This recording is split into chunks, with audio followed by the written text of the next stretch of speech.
Hello friends. Today we are going to start with Unit 6 on page number 77. Listen, sing and enact. कविता ऐका, चालीवर म्हणा आणि सादर करा. An action rhyme. Like a leaf or a feather in the windy weather, we will all twirl around and all sing down together. मुलांनो, या कवितेमध्ये कवी काय म्हणतोय की मी एका पानासारखा, लीफ म्हणजे एखादं पान, ऑर अ फेदर, फेदर म्हणजे एखादं पीस, पक्ष्याचं पीस असतं ना ते, इन द विंडी वेदर म्हणजे असं वादळी वारा आहे, पण असा जोरदार नाही, हलका वारा, ज्यामध्ये आपण पाहतो की पान किंवा एखादं पीस कसं गरगर करत खाली पडतं. We will all twirl around and all sing down together.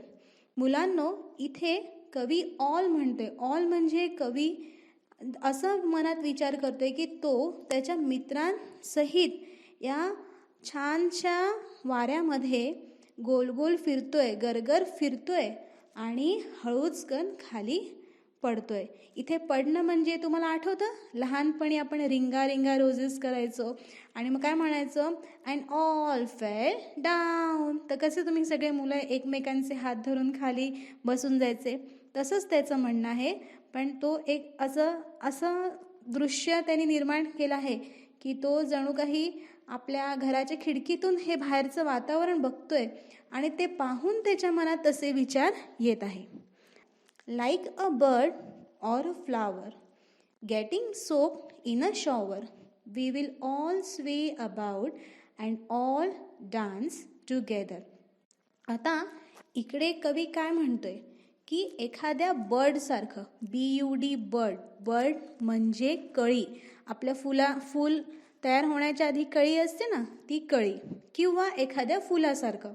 Getting soaked in a shower, soak म्हणजे भिजणे, आपण पावसामध्ये छान भिजूया. We will all sway about, आपण सगळेजण त्या पावसामध्ये छान डोलूया. अँड ऑल डान्स टुगेदर, आणि सगळेजण छान त्या पावसामध्ये डान्स करूया. तर मित्रांनो, ही त्या कवीच्या मनातली भावना आहे जी तो व्यक्त करतोय. हे निसर्ग पाहून त्याच्या मनात असे विचार येत आहेत. समजा की तो घरी एकटा असेल आणि बाहेर हे वातावरण आहे आणि हे वातावरण पाहून त्याला असं वाटत असेल की तो त्याच्या मित्रांसोबत असा एन्जॉय करत आहे. आता आपण या कवितेचे काही प्रश्न पाहूया. Find other things you might like to imitate, then present the actions and the related English words in the class. बघा काय दिलं आहे तुम्हाला की अनुकरण करण्यासारख्या इतर गोष्टी शोधून काढा, नंतर कृती आणि संबंधित इंग्रजी शब्द सादर करा. तर तुम्हाला एक एक्झाम्पल दिलं आहे, ते आहे swim around like a fish. Okay, तर तुम्हाला काय सांगितलं आहे की मास्यासारखं पोहा. ओके, आता दुसरं तुम्हाला दिलं आहे डॅश लाईक अ बोट. ओके, तर काय आहे, तर फ्लो लाईक अ बोट म्हणजे बोटसारखं तुम्ही वाहा. ओके, आता नेक्स्ट तुम्हाला दिलं आहे dash like a paper. Then third आहे like a bird dash in the air. Fourth, like trees, dash in the rain. Fifth, like a ball, dash in the air. Sixth, like a butterfly, dash around a flower. आता तुम्हाला याचे answer स्वतःहून लिहायचे आहे.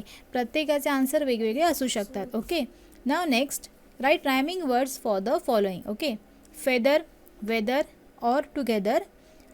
Second, flower, shower. Okay, आता तुम्हाला काय दिलं आहे, पहिला प्रश्न, Note the following marks.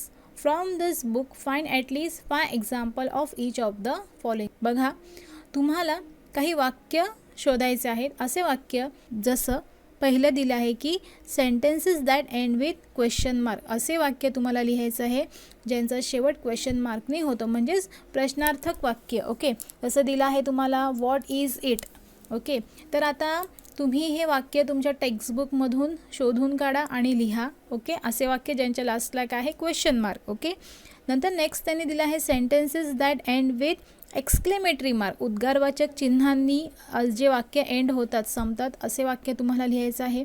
असे वाक्यसुद्धा आहे तुमच्या टेक्स्टबुकमध्ये, तुम्ही कुठूनही लिहू शकतात.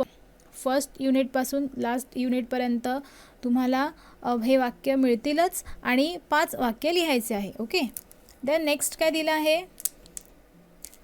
Sentences that end with full stop. Okay, full stop म्हणजे विरामचिन्हांनी जे वाक्य एंड होतात ते वाक्य लिहायचं आहे. त्याचे तर खूप वाक्य आहेत, तर तुम्हाला 5 वाक्य लिहायचे. आणि लास्ट आहे words that have apostrophe. Okay, तर एफस्ट्रॉफी म्हणजे तुम्हाला एक वर्ड दिला आहे, तुम्हाला एक शब्द दिला आहे देअर्स. ओके, तर एफस्ट्रॉफी एस, तर तो जो चिन्ह आहे त्याला म्हणतात एफस्ट्रॉफी. तर असे शब्द एफस्ट्रॉफीचे जे तुम्हाला भेटतील ते तुम्हाला 5 लिहून काढायचे आहेत. Second, find at least 1 example of each of this marks from other book, magazines etcetera. बघा काय दिलं आहे, तुम्ही हे चिन्ह असलेले वाक्य किंवा शब्द तुम्हाला दुसऱ्या बुकमधून किंवा मॅगझिन म्हणजे मासिक यामधून तुम्हाला शोधायचे आणि लिहून काढायचे आहे. तर कोणते कोणते चिन्ह होते ते, question mark, exclamatory mark, full stop आणि एफस्ट्रॉफी. ओके. नेक्स्ट आहे third, can you think of 1 more example of each on your own, add it to your list. आता तुम्ही असेच वाक्य, या चिन्हांचेच वाक्य तुम्ही स्वतःहून लिहायचे आहे, स्वतःहून तयार करून लिहायचं आहे. तर हे तुमच्या यादीमध्ये तुम्ही ॲड करा. ते सेकंड आणि थर्ड हे 2 प्रश्न ॲक्टिव्हिटी आहे, तुम्ही स्वतः करू शकता. ओके. तर आज ही ॲक्टिव्हिटी तुम्ही वहीमध्ये लिहून काढणार आहात आणि ही जी पोएम आहे ती लर्न करायची आहे आणि वहीत लिहायची आहे. ओके.